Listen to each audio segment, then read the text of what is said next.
Hey guys, welcome back to my channel. In today's video, I am doing my October bullet journal spreads.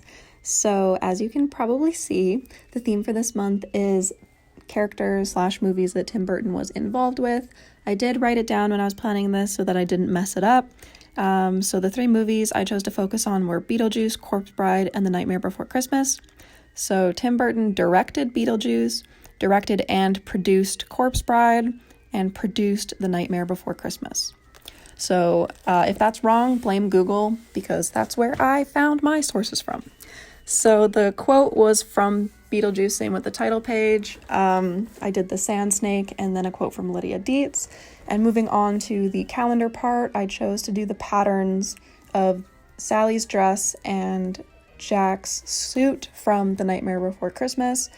Jack's suit ends up, I ended up doing it like much different from what it actually looks like in the movies, but the gist of it is that it's black and white vertical stripes. So anyways, moving on. Expense tracker, again, basically the same. I just no longer have a work section because I resigned from both of my jobs because there was no way I was going to be doing 5 days a week worth of schoolwork and then also working on the weekends when my schoolwork is basically a full-time job. So decided I would burn myself out way too quickly doing both and decide to focus on school.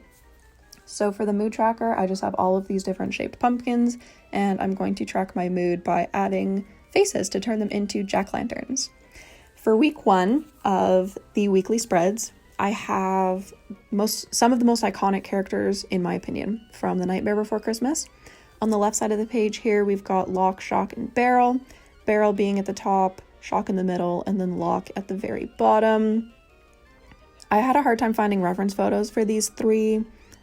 Not really sure why, because they come up a bunch of times in the movie. So it didn't really matter for the line art part, but it definitely did make it more difficult for the coloring, and I will talk about that a little bit later. And then on the right side of the page here, we have Oogie Boogie at the top, the mayor in the middle, and then Zero in the very bottom there.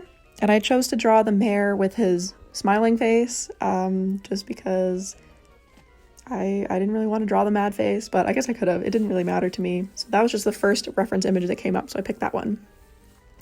Week 2 is a spread that I haven't done the layout for since about May. And that was where I had the black paper in the center with a space, and instead of obviously doing black paper in the center, I have Victor and Emily from Corpse Bride. I thought it would be really cute if I could have them standing holding hands with each other, just like on the movie poster. So that's what I tried to do. Of course, the characters end up being a little bit elongated just to fit them in the page. So anatomically, definitely not super accurate to, I think, what they were actually drawn as for the movie. Legs in particular are a little wonky, but I think it ended up working out really well. For week 3, you've seen this spread a bazillion times, and in the corner I am doing Jack and Sally holding hands with a little heart inside of a coffin shape because I thought that would be fitting. I think I really nailed the drawing of Jack's suit though in this one, so definitely a redemption from the calendar spread. And for the 4th and final weekly spread for this month that I am drawing, I have this super wonky looking setup and then drawings of the handbook for the recently deceased and Barbara and Adam from Beetlejuice. So it's really hard to tell unless you look really closely, but Sunday starts on the right page and then it goes Monday, Tuesday, Wednesday, Thursday in a counterclockwise circle on the left page. Friday is the long skinny one on the right page, and then we finish Saturday in the bottom right corner. So it doesn't really make sense if you're trying to go in like chronological order, but I figure I usually have the least amount of stuff to put in the boxes on the weekend, so I wanted to make those smallest, and then I guess just try and fit as much stuff as I can in those boxes on that I have for the rest of the days of the week.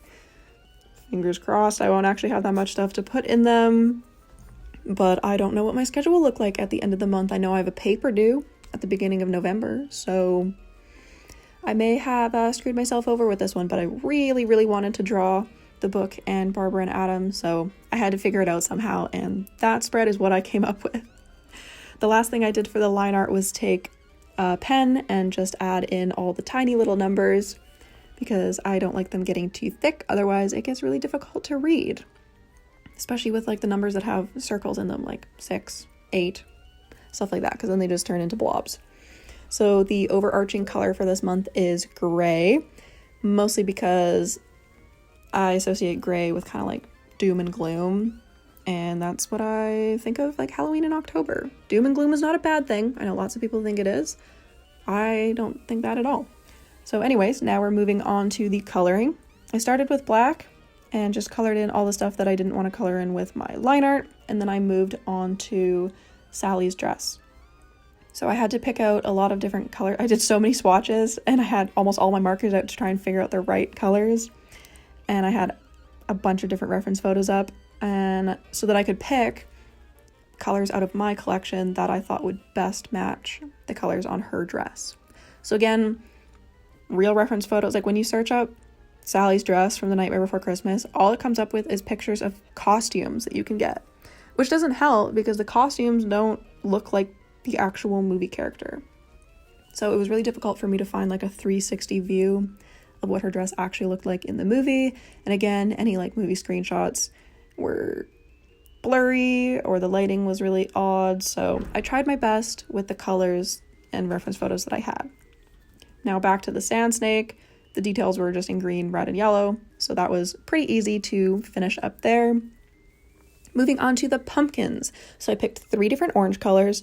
The dark one here that I'm using first, and then I have a more medium tone pinkish one. It says burnt umber on the marker. I'm pretty sure this is not burnt umber. I was under the impression that burnt umber was like brown, but I don't know, maybe I'm wrong. And I decided to just randomly color in pumpkins in whatever I felt like. Same with picking whether or not they had a green or a brown stem. There was no rhyme or reason. I just kind of went with whatever I felt like. And then, of course, the faces I will fill in later as we go through the month. And having all of my markers out meant that I had a lot to pick from to color in all those little candies. But I did make sure I colored the candy corns in the correct order, because otherwise I feel like that would have pissed a lot of people off. Now, as I mentioned earlier, the coloring of these characters was really quite difficult. As you're going to see, I definitely probably didn't do the right shades for Beryl and Shock because I just didn't have the right markers, and it was really hard to tell what colors their outfits were supposed to be. I think Locke turned out the best out of the 3 of them, but, you know, there's really nothing I can do about that. And then the 3 characters on the other side of the page were a little bit easier because they had closer up photos that were clearer, and Oogie Boogie's been in like a whole bunch of different stuff. And then Zero just has like his orange little pumpkin nose and a red collar. So super easy for him. The other ones, not so much. Now, when I was coloring Victor and Emily here, I again tried the best with the colors that I had, and I ended up mixing a bunch of different colors together to try and get them all to be in the same shade range, because the one blue that I picked was definitely too bright, and I think it worked out. And now that I think about it, I maybe forgot to add the stripes back to his pants, so I might have to add that in later, but whatever. Again, I did what I could with the markers I had, and I think that Emily actually turned out really quite well. And I did the same thing for Sally here. I had to mix colors together for her hair and just kind of followed along with what I had done for her fabric on the calendar page in order to get it right. And then Jack's suit, I think I did a much better job following what the pattern of his suit actually looks like. So redemption from the calendar page. Now, the most amount of coloring that I did, or I guess the most detailed coloring, was definitely on this 4th and final week here. I tried my best to replicate the colors in the same order that they were in on the book cover, because I didn't like do the line of all the different color sections in the clouds, so I just kind of like threw the colors on there so they're not exact. And then I couldn't really tell what the pattern was on Barbara's dress, so I did little pink dots that were kind of in the shapes of flowers, and then added green and yellow in there to kind of sell the idea that it was flowers. It probably just looks like a bunch of polka dots, but that was my intention behind it. And I got to learn how to color in plaid. So here is the final flip through. I hope you enjoyed watching me or planning along with me doing all of these spreads. It was super drawing intense, so it definitely could be simplified, but I had a lot of fun. I love these movies, and I will be watching all of them again before Halloween comes.